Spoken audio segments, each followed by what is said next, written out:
సూర్య, ప్రేమ అనేది ఇద్దరికీ ఉండాలిరా. ఒక్కరికే ఉంటే ప్రయోజనం ఉండదు. అసలు నీకు ఇంకా ఎందుకు అర్థం కావట్లేదో నాకు అర్థం కావట్లేదు. లేదు నాయనమ్మా, శ్యామ్కి నేనంటే ప్రేమ ఉంది. ఉన్నట్టు అమ్మాయి మాటల్లో కనిపించలేదుగా. ఉంటే నువ్వు అంతగా రియాక్ట్ అయిన తర్వాత అయినా రియలైజ్ అయ్యేదిగా. అలా జరగలేదు అంటే ఆ అమ్మాయికి నువ్వు అక్కర్లేదనే నిన్ను వదిలేసింది, వదిలించుకుంది.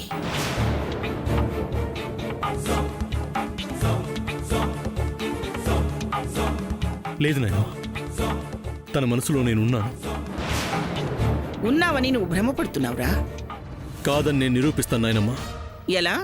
తనతో మాట్లాడతాను. మరొకసారి అవమానపడాలని ఉత్సాహపడుతున్నావా ఏమిటి? తనీసారి వింటుంది నాయనమ్మా. నన్ను పెళ్లి చేసుకోవడానికి ఒక అమ్మాయి వచ్చింది అంటే తను వెంటనే నా వైపుకు వచ్చేస్తుంది. సూర్య, నేనిప్పుడు నేనేమనాలో నాకు అర్థం కావట్లేదురా. ప్లీజ్ నాయనమ్మా, నాకు ఒక్క అవకాశం ఇవ్వు. ఒకవేళ నువ్వన్నట్టే జరిగితే ఇక నీ మాటే వింటాను.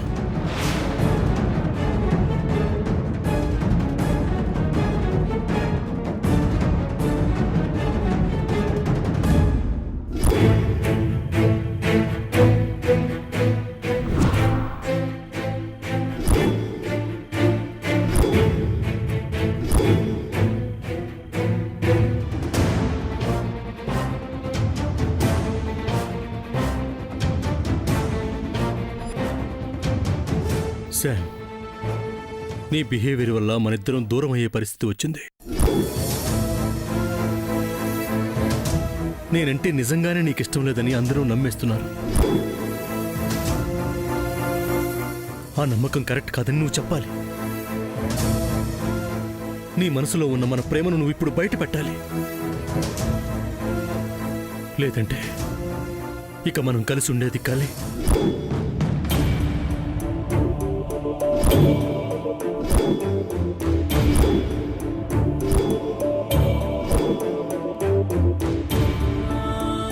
కలలో కూడా మనం కలవడం నాకు ఇష్టం లేదు.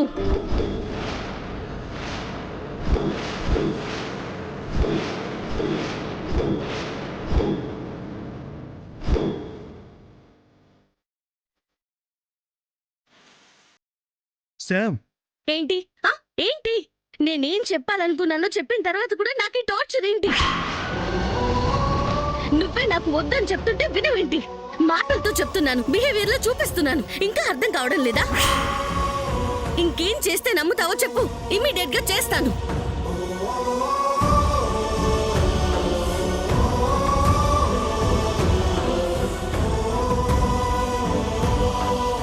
శామ్, నాకు నాయనమ్మ పెళ్లి సంబంధం తీసుకొచ్చింది.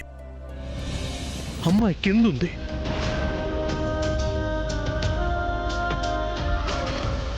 ఏం చేయమంటావు?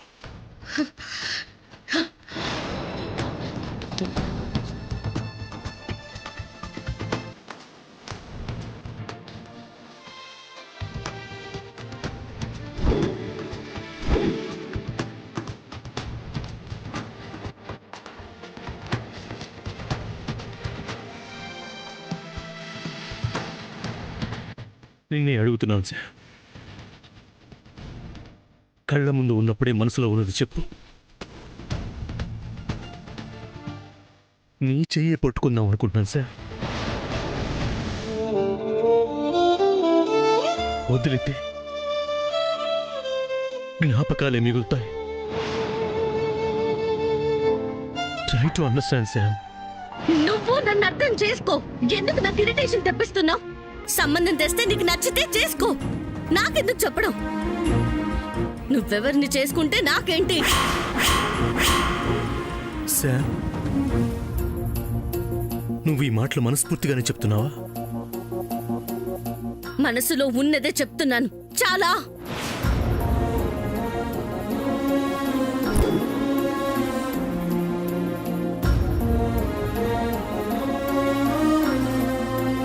శామ్, నువ్వు నన్ను ప్రేమించలేదా? లేదు లేదు లేదు లేదు లేదు లేదు.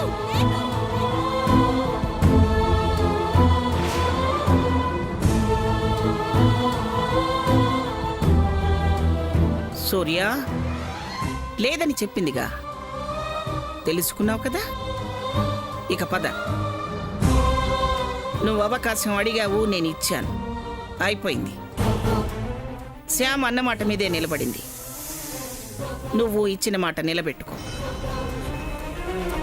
సూర్య, నేనేం చేసినా నీ మంచి కోరే చేస్తాను. జరిగింది మంచే, జరగబోయేది మంచే. పద, వాళ్ళు వెయిట్ చేస్తున్నారు.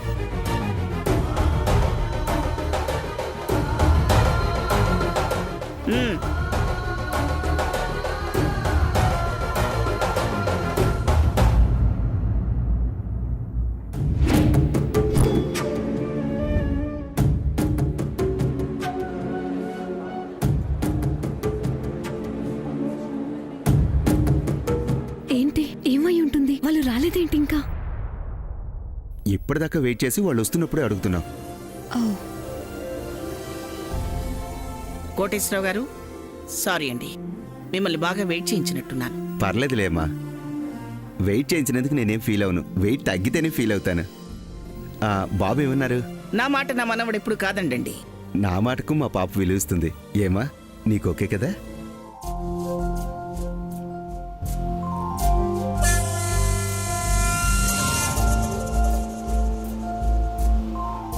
శుభం. సావిత్రమ్మ గారు, నేను సంపాదించిందంతా మా అమ్మాయికే. మీకేం కావాలన్నా అడగండి, మారు మాట్లాడకుండా ఇచ్చేస్తాను. కోటేశ్వరరావు గారు, మీ నుంచి నేనేం ఆశించట్లేదండి. మీరు అమ్మాయిని తీసుకుని కళ్యాణ మండపానికి రండి, అంతా మేమే చూసుకుంటాం. మీరు మీ మంచితనంతో అన్నా నా సంతోషం కోసం నేను చేయాల్సినవి చేయకుండా ఎలా ఉంటాను? ముందు మంచి రోజు చూసుకుని ముహూర్తాలు పెట్టుకుందాం. అలాగే.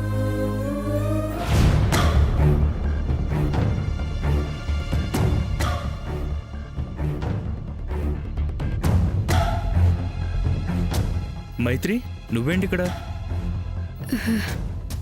చంద్ర, నువ్వు ఇక్కడున్నావేంటి? వాడు నా కొడుకమ్మా. ఏంటి, మీరిద్దరు ఫ్రెండ్సేనా? ఆ సంగతి తర్వాతమ్మా, ఇక్కడికి ఎందుకు వచ్చారు చెప్పండి. మీ అన్నయ్య చూసుకోవడానికి వచ్చారా? పెళ్లి కూడా కుదిరిపోయింది.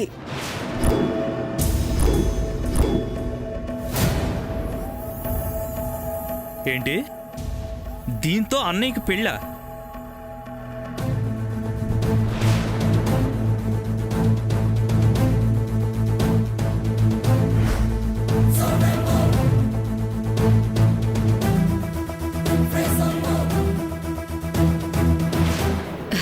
చంద్ర, మనం తర్వాత మాట్లాడుకుందాం.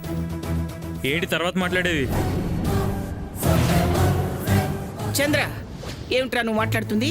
నానమ్మ, ఈ అమ్మాయికి ఆల్రెడీ పెళ్ళైపోయింది.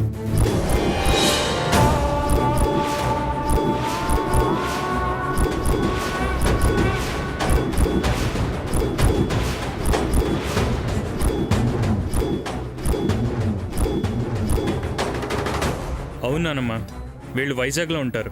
నా ఫ్రెండ్తో ఫేస్బుక్లో పరిచయం అయింది, ప్రేమించుకున్నారు.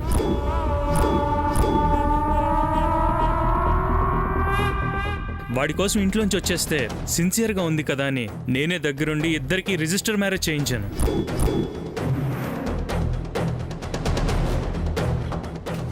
ఆరు నెలలు కాపురం చేసి పబ్బుకి తీసుకెళ్లేదన్న కోపంతో వాడితో గొడవపడి వెళ్ళిపోయింది.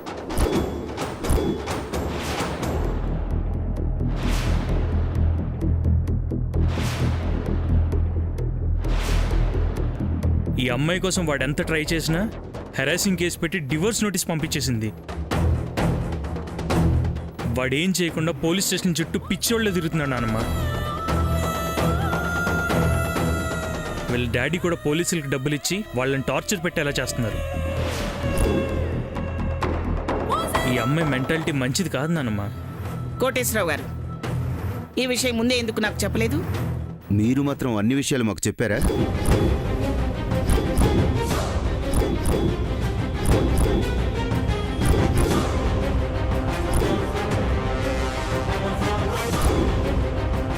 వీళ్లతో మాట్లాడి నానమ్మా, ఇలాంటి సెకండ్ హ్యాండ్ దాంతో అన్నయ్యకి పెళ్ళేంటి?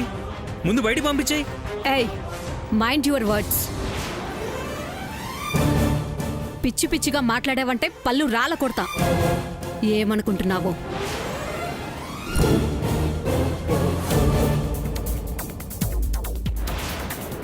ఏంటి పళ్ళు రాలగొడతావా?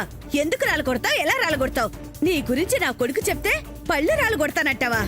ఇచ్చేవాళ్ళు చూస్తే చచ్చేవాడైనా లేస్తాడన్నట్టు సంబంధం దొరికింది కదా అని నిజాలు దాచి వచ్చిందే కాక అవ్వా నిజం చెప్పి నా కొడుకు మీద ఎగురుతావా? వాడేం తప్పుగా మాట్లాడాడు? నువ్వు రెండో పెళ్లిదానివి కాదా? మీ వాడు మాత్రం మొదటి పెళ్లివాడా?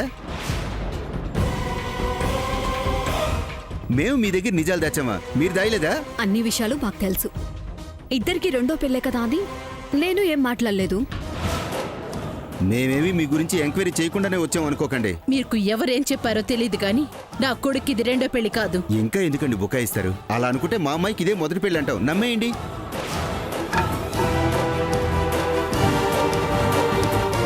ఎందుకు నమ్ముతావు? మా చంద్ర చెప్తున్నాడు కదా. ఊరి జనమంతా మాకు చెప్పారు. సావిత్రమ్మ గారు మీరు చెప్పండి, మీ మనవడికి పెళ్లి కాలేదా? మీ మనవడి సెకండ్ హ్యాండ్ కదా? కాదు, వాడికి అసలు పెళ్ళే అవ్వలేదు. తాళి కట్టకుండానే ఆ పెళ్లి ఆగిపోయింది. మీ అమ్మాయిలా వాడు 6 నెలలు కాపురము చేయలేదు. మీ అమ్మాయి లాంటి బుద్ధులు వాడికి లేవు. Excuse me. బేబీ నువ్వు ఆగు. లేవని మీరు చెప్తే మేము నమ్మేస్తామా?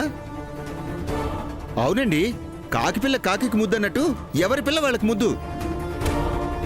మా అమ్మాయిని వాడు సరిగా చూసుకోలేదు, వదిలేసింది. అందులో తప్పే ఉంది. మీ వైపు తప్పులున్నాయి. అవి మీకు కనిపించకపోయినా ఊరందరికీ కనిపిస్తున్నాయి.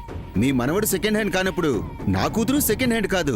కోటేశ్వరరావు, ఇంకొకసారి నా మనవడి గురించి నా కుటుంబం గురించి మాట్లాడితే నాలుక చీరేస్తాను, జాగ్రత్త.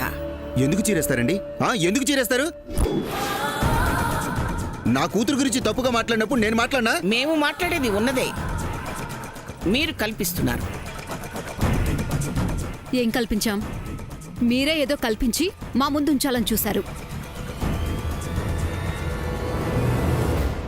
మీరెంత చెప్పినా మీ మనవడు సెకండ్ హ్యాండే. మేమొచ్చినట్టు ఇంకెవరు రారు. రాక కాదు, నా మనవడికి పెళ్లి చెయ్యింది. ఎన్నో సంబంధాలు వాడి కోసం రెడీగా ఉన్నాయి. ఆ పెళ్లి టైం రాక ఇప్పటిదాకా ఆగాం. ఇప్పుడు వచ్చింది కాబట్టి మీరు వచ్చారు. వాడి జాతకం బాగుంది కాబట్టి మీ గురించి ముందే తెలిసింది. ఆ వచ్చే సంబంధం వాళ్ళు మీ గురించి ముందే తెలుసుకుంటారులేండి.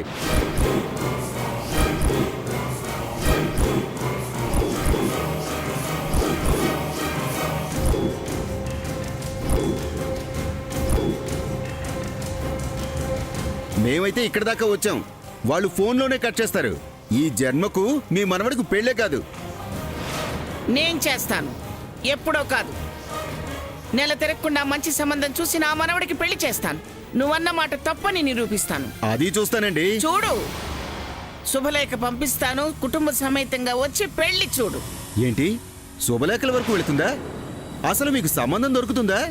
ఏదో ఆవేశంలో ఉంటున్నారు గాని మేం వెళ్ళిన తర్వాత ప్రశాంతంగా ఆలోచించండి, మీకే అర్థమవుతుంది. నువ్వు తెలుసుకుంటావు. తెలుసుకునే రోజు నెలలోపే తెలుస్తుంది. అప్పుడు సావిత్రమ్మ చేసిన వాగ్దానం ఎంత గట్టిదో అప్పుడు తెలుస్తుంది. మీరన్నదే నిజమైతే నేనొచ్చి మీ కాళ్ళ మీద పడతాను, లేకపోతే మీరు నా కోటేశ్వరరావు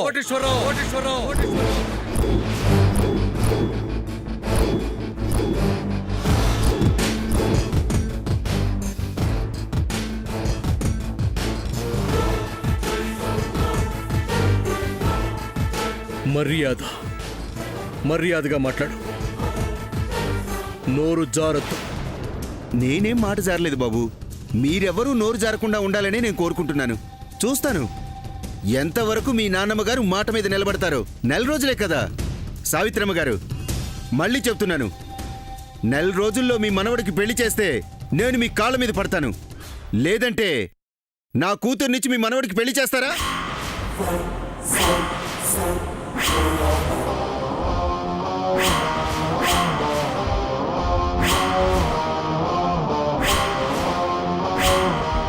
చేస్తాను చేస్తాను చేస్తాను చేస్తాను.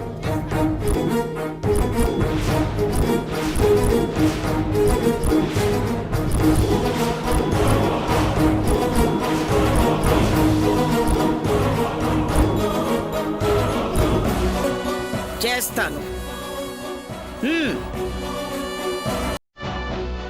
వస్తానమ్మా, పెళ్లిలో కలుద్దాం. పద బేబీ.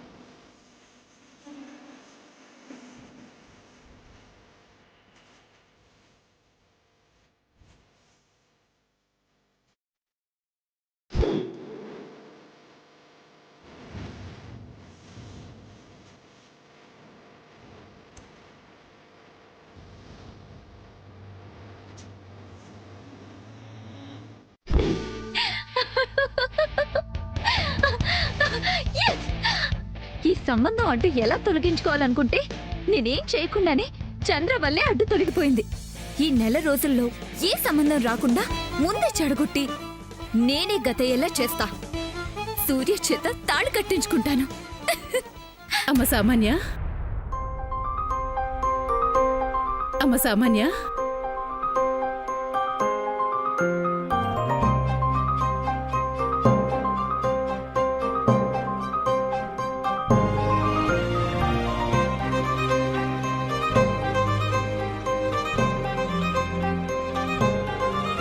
నాకు చాలా సంతోషంగా ఉందమ్మా. నువ్వెక్కడ నాకు కోడలు కాకుండా పోతావో అని చాలా కంగారు పడ్డాను. దేవుడి దయవల్ల ఆ సంబంధం చెడిపోయింది. జయంతి అంటే నన్ను మీ కోడలుగా చేసుకోవాలని మీరు అనుకుంటున్నారా? అవునమ్మా. ఇంతవరకు వచ్చాక నీ దగ్గర దాయడం ఎందుకు? ఎవరో తెలియని దానికన్నా తెలిసిన దాన్ని నిన్నే నా కోడలుగా చేసుకుందాం అనుకుంటున్నాను. నీ అంత ప్రేమగా నన్ను నా కొడుకుని ఎవరు చూసుకుంటారు చెప్పమ్మా? చూసావుగా, వచ్చిన వాళ్ళు వాళ్ళ దగ్గర తప్పు పెట్టుకొని మమ్మల్ని ఎన్నెన్ని మాటలన్నారు. అదే నువ్వైతే అలాగేంటావా? ఎందుకంటే జయంతి అంటే కళ్ళు మూసుకొని పెళ్లి చేసుకుంటాను. మిమ్మల్ని కళ్ళల్లో పెట్టుకుని చూసుకుంటాను. నాకు ఆ విషయం తెలుసమ్మా. అత్తయ్య గారికి వాడికే తెలియడం లేదు. ఇంట్లో బంగారాన్ని పెట్టుకుని ఊరంతా వెతుకుతున్నారు. అదే నాకు భయంగా ఉంది జయంతి అంటే. గ్రాండ్ మా నెల రోజుల్లో సూర్యకు మంచి సంబంధం తెచ్చి పెళ్లి చేస్తానని ఛాలెంజ్ చేశారు. వేరే ఏదైనా సంబంధం దొరికితే నా పరిస్థితి ఏంటి? నువ్వు భయపడకు సామాన్య, నేనున్నాను కదా. ఈలోపు నీ విలువేంటో, నువ్వు వజ్రపాటి కోడలువైతే ఎంత బావుంటుందో అత్తయ్య గారికి వాడికి తెలిసేలా నేను చేస్తాను. పొరుగింటి పుల్లకూర కన్నా ఇంట్లో ఉన్న నువ్వే గొప్పని అర్థమయ్యేలా చెప్తాను. ఏం చెప్తావు చెల్లి? ఆ,